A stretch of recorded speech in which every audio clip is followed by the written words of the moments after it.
I'm Kirsty Berry. I work for Syzygy Consulting, and my job title is Director of Renewable Solutions and Responsible Business. So I've been in the solar industry for 25 years as an engineer and project manager. So I use my experience to help people to assess the right technologies to implement on sites. Basically, we take sites projects right from feasibility through to operating solar plants or other renewables, but predominantly solar. And so I sort of assist in that, advising projects teams as to which is the most appropriate technology. I'm also involved in the training of the team. And the responsible business bit is I took Syzygy through B Corp accreditation. So that means that we place equal importance on profits, the planet, and the people and society in general, which is something that's really important to me. So yeah, that's where I concentrate my efforts. Well, I learn something new every day still. Like, I have been in this business 25 years, and you kind of think you might know it all by then, but I still learn something new. And seeing the industry grow, and there's still so much growth to be had, but seeing the industry grow from this tiny sort of cottage industry in the late 90s to a global, commodity now has just been amazing. So I think, yeah, those two things are really, really interesting. And is there lots of opportunity for young people, do you think, in this space? There's so much opportunity in so many different areas. We're a growing business. We're here to stay globally as well. So just making a start in the solar industry could take you in so many different directions.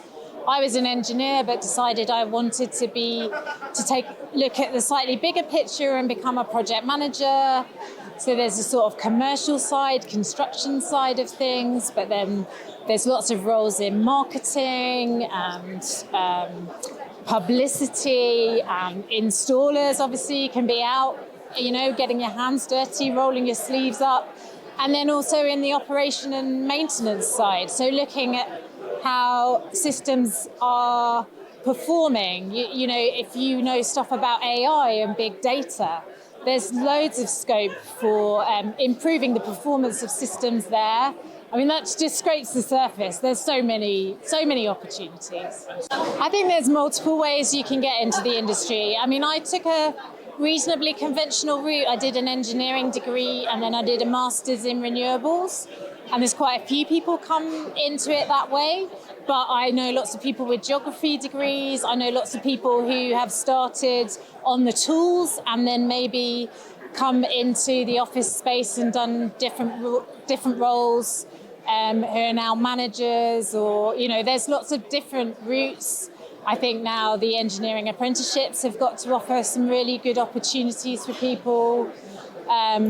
And then there's products, there's lots of products, product manufacturing, product design, system design, architecture. There's just no end of possibilities, I think so.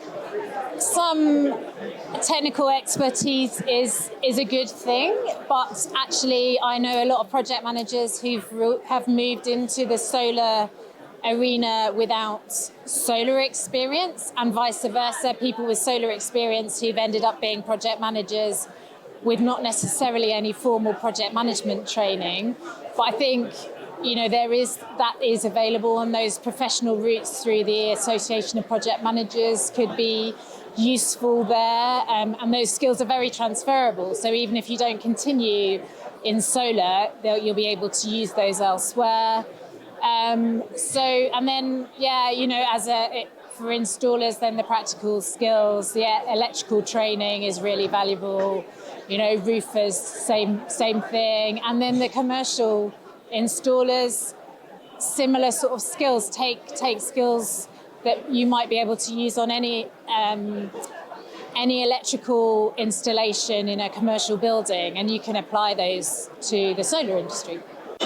I think take the opportunities that offer themselves. You know, my first job was found by walking up to someone at an environment fair and asking them a few questions, following up with a phone call, and, you know, just getting yourself out there. Joining professional bodies, networking is always really useful, because you never know who you're going to meet, and maybe you don't talk to them again for another 3 years, but you can look them up when you're next looking for a job, or maybe you come across them in the sphere of work somehow. So yeah, you know, be open-minded and take the opportunities that come across. So obviously I joined the industry a long time ago, 25 years ago. It was quite a different place. Solar power wasn't much known about. I was often walking into very conventional construction projects and design teams, often the only woman at the table, often the only one who knew anything about solar. So it could have been quite an intimidating area to be in, but actually I've always found people very respectful, and sometimes standing out in the room can be an advantage. People don't forget who you are, and as long as you do a decent job, you'll be remembered for the right thing. So I think, you know, you just got to sort of take some deep breaths, be prepared to sit in a room where you're the only woman, but be confident in what you know, and that you know more than most people in the room with you. I do see more women, and more women in management positions, and more women running companies. Not enough, but more. And I think because we're a sort of purpose-led industry, if you like, you know, people have a real passion for what we do. You do find more women drawn to it, and there's some amazing, brilliant women in the industry. So I'm hoping there'll be many more.